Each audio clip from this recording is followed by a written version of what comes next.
नमस्कार दोस्तों, एक बार फिर से आप सभी का स्वागत है आपके अपनी यूट्यूब चैनल एजुकेशनल गैलरी में। इस पर्टिकुलर वीडियो में हम आज थोड़ा बहुत सिलेबस से बाहर, आज सिलेबस के बारे में बात नहीं, थोड़ा बहुत सिलेबस से बाहर बात करेंगे। इस कैंपस को तो बहुत सारे बच्चे जानते ही होंगे। मेरे मैक्सिमम व्यूवर जो हैं LNMU से ही हैं, ललित नारायण मिथिला यूनिवर्सिटी से हैं। बहुत सारे बच्चे जो ललित नारायण मिथिला यूनिवर्सिटी में पढ़ रहे हैं वो मेरे व्यूवर हैं। तो इस कैंपस को तो आप जानते होंगे बच्चे, ये ललित नारायण मिथिला यूनिवर्सिटी का कैंपस है या उसी का बिल्डिंग है, यूनिवर्सिटी बिल्डिंग है ये। तो ये जो ललित नारायण मिथिला यूनिवर्सिटी है बच्चे, इसमें नाम ही है, एक व्यक्ति के नाम पर है, ललित नारायण मिश्रा जी के नाम पर है। तो ललित नारायण मिश्रा जी को क्या आप जानते हैं? आज उनका पुण्यतिथि दिवस है बच्चे। आज ललित नारायण मिश्रा जी का पुण्यतिथि दिवस है। उसके बारे में थोड़ा बहुत हम सभी को जानना चाहिए। आइए जानते हैं इनके बारे में। ये कैसे व्यक्ति थे, इनका व्यवहार कैसा था, इन्होंने समाज के लिए क्या क्या किया है। ठीक, तो आइए थोड़ा बहुत देख ले, जीवन में कहीं ना कहीं काम ही देगा। देखते हैं। देखिए, पूर्व रेल मंत्री ललित नारायण मिश्रा, पहली बात तो ये रेल मिनिस्टर भी रह चुके हैं। तो हो सकता है कभी करंट अफेयर में या केवीसी में अक्सर बच्चे, अगर कोई आदमी दरभंगा से जाता है या मधुबनी से जाता है तो दरभंगा मधुबनी से भी सवाल पूछा जाता है, तो इनके बारे में पूछा जा सकता है। पूर्व रेल मंत्री ललित नारायण मिश्रा का व्यक्तित्व बहुत ही आकर्षक था। रेल मिनिस्टर थे, व्यवहार बहुत ही अट्रैक्टिव था। वे जाने माने राजनीतिक प्रशासक थे। राजनीति में सक्रिय रहकर कोसी अंचल की सेवा करना उनका मुख्य उद्देश्य था। इसलिए जब अर्थशास्त्र में MA उत्तीर्ण हुए तो उनका तत्काल TNB कॉलेज भागलपुर में नियुक्ति हुई। अर्थशास्त्र से इन्होंने ग्रेजुएशन किया था और TNB कॉलेज भागलपुर में इनको मतलब जॉब ही लग गया था। लेकिन उनके पिता ने उन्हें नौकरी में जाने से मना कर दिया। पिताजी नौकरी में जाने से मना कर दिए। 1952 में ललित बाबू, यही ललित नारायण मिश्रा जी, लोकसभा के लिए चुने गए, मतलब लोकसभा के लिए चुने गए, MP बने।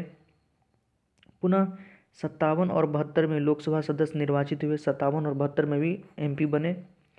64 और 66 में राज्यसभा के सदस्य निर्वाचित हुए। 1964 और 1966 में राज्यसभा के सदस्य भी चुने गए।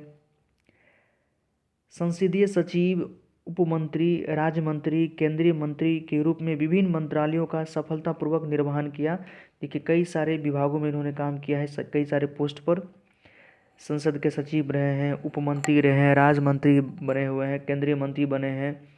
रेल मिनिस्टर जब थे तो केंद्रीय मंत्री थे, निर्वहन किया। ललित बाबू ने अपने कर्मभूमि इनका मिथिला ही है, मिथिला को राष्ट्रीय पहचान दिलाने में काफ़ी प्रयास किया। ऑब्वियसली ललित नारायण मिथिला यूनिवर्सिटी में आप पढ़ रहे हैं, एक UGC से ग्रांट रिकग्नाइज्ड यूनिवर्सिटी है। बहुत बड़ी बात है कि इनके नाम पर एक यूनिवर्सिटी है। मिथिला की शोक कहे जाने वाली नदी कोसी को नियंत्रित कर कई नहर प्रणाली बनवाई। जो मिथिला की शोक नदी आप जानते हैं, कोसी पूरे मिथिला की, पूरे बिहार का शोक कोसी को कहा जाता है। उसमें इन्होंने कई सारे नहर प्रणाली बनवाए। उन्होंने बाढ़ नियंत्रण एवं कोसी योजना में पश्चिमी कोसी नहर के निर्माण के लिए भारत नेपाल समझौता कराया। विदेश व्यापार मंत्री के रूप में ललित बाबू ने देश के लगभग 150 बीमार सूती मिलों का अधिग्रहण कर लाखों मजदूरों का जीवन सुरक्षित किया। ललित बाबू ने लखनऊ से असम तक लेटरल रोड की मंजूरी दिलाई, जो मुजफ्फरपुर और दरभंगा होते हुए फारबिसगंज तक के लिए स्वीकृत हुई। मैथिली को साहित्य अकादमी में स्थापना दिलाना, मैथिली विश्वविद्यालय की स्थापना करना, यही मिथिला विश्वविद्यालय जिसमें आप पढ़ रहे हैं बच्चे, मैक्सिमम बच्चे मिथिला यूनिवर्सिटी में पढ़ते हैं। दरभंगा, मधुबनी, बेगूसराय के बच्चे, समस्तीपुर के बच्चे, स्थापना कराना और मैथिली को लोक सेवा आयोग के चयनित विषयों की सूची में जुड़वाना। जो मैथिली भाषा उसको BPSC में भी के भाषा में ऐड करवाया।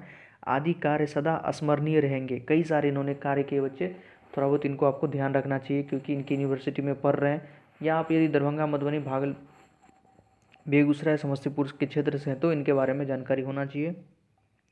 रेल मंत्री के रूप में Jhanjharpur Laukaha rail line, Bhaptiahi Forbesganj rail line तथा कटिहार से बरौनी, समस्तीपुर से दरभंगा बड़ी लाइन का निर्माण कराना। मानसी से फारबिसगंज बड़ी लाइन, कटिहार से जोगबानी, सकरी से हसनपुर रेल लाइन और जयनगर सीतामढ़ी रेल लाइन जैसे 36 योजनाओं का स्वीकृति देना उनकी दूरदर्शिता का उदाहरण है। हर वर्ष 3 जनवरी ऐसी तिथि है, 3 जनवरी इनका पुण्यतिथि दिवस है, मतलब उस दिन इनकी मृत्यु हो गई थी, जो बिहार के लिए गहरी वेदना और पुरानी स्मृतियों को ताज़ा कर देती है।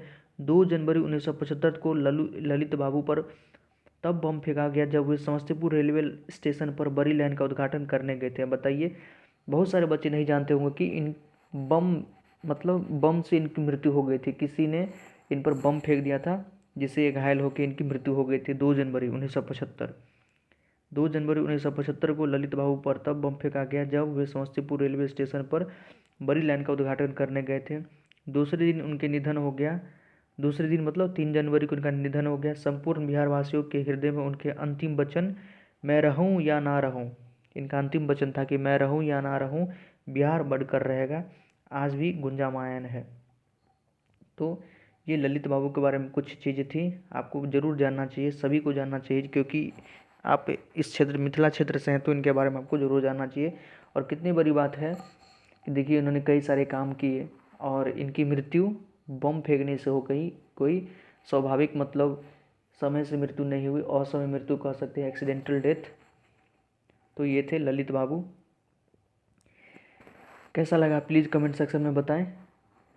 बस आज इतना ही। हम थोड़ा सोचे कि 3 जनवरी है, ललित बाबू के बारे में तो हम पढ़ रहे थे, हम सोचे कि हम पढ़ें तो आप लोग को भी बताएं, थोड़ा इनके बारे में जानकारी होना चाहिए। जब भी आप यूनिवर्सिटी जाते हैं, ललित नारायण मिथिला यूनिवर्सिटी, तो इनका वहाँ पर संगमरमर से बना हुआ स्टैचू भी है, उनको देखें, इनके बारे में सोचें, उनके सामने में देख के इनके कामों को, इनके काम, इन्होंने जो जो काम किया उनको याद करें और 1-2 मिनट का हो सके तो मौन धारण करें, क्योंकि ये एक अपने आप में बड़ी शख्सियत है। कुछ प्रेरणा लें कि इन्होंने जब इतना बड़ा काम कर सकता है तो हम भी कर सकते हैं, क्योंकि कोई मन में ले के नहीं आता है बच्चे, जो यही करता है, कोई कहीं से कुछ सीख के नहीं आता है, तो आप भी जीवन में बड़ी सफलताओं को प्राप्त कर सकते हैं। इनके जैसे भी मन में और हो, कोई यूनिवर्सिटी ही बनाना या कोई बड़े बड़े काम भी करना हो तो बड़े बड़े लोगों से प्रेरणा लें और काम करें।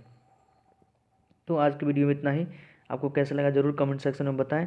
जो बच्चे एलएनएमयू या बिहार के किसी भी यूनिवर्सिटी में पढ़ रहे हैं, उनको स्टडी मटेरियल, सिलेबस वगैरह से कुछ भी जानकारी चाहिए तो आप हमें कमेंट सेक्शन में कमेंट कर सकते हैं, हम उसको प्रोवाइड कराएंगे। हमारे चैनल को ज़रूर सब्सक्राइब कर दें, लाइक कर दें। धन्यवाद दोस्तों।